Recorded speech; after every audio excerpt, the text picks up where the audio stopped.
Vandalisé pour la 6e fois en seulement 2 ans.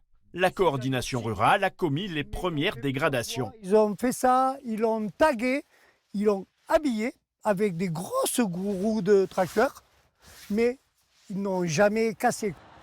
Aussitôt réparé, le radar est à nouveau pris pour cible. Cette fois, les auteurs restent anonymes. Là, il a été scié à 1 mètre, puis il a été 2 fois également poussé.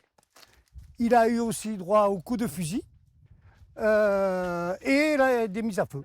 Le maire de la commune est en colère car l'endroit est réputé dangereux. Beaucoup de vélos, de cyclistes passent là.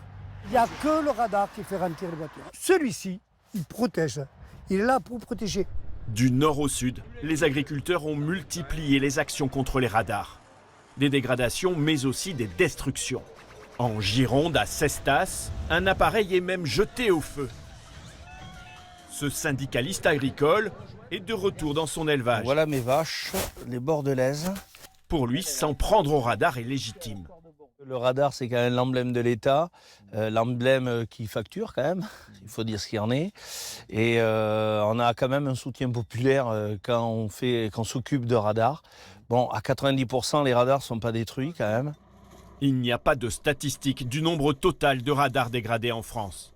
En Gironde, une centaine d'appareils vandalisés en 2025 contre 50 en 2024. Les automobilistes sont partagés sur ces actions.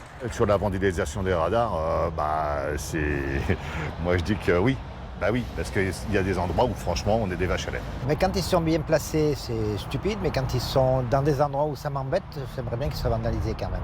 Je suis passé devant un radar vandalisé. Si les gens ne respectent pas le matériel public et surtout la vitesse pour éviter les accidents, je pense que c'est un peu dommage. Tous les radars dégradés sont réparés. La remise en service coûte entre 70 et 80 000 euros.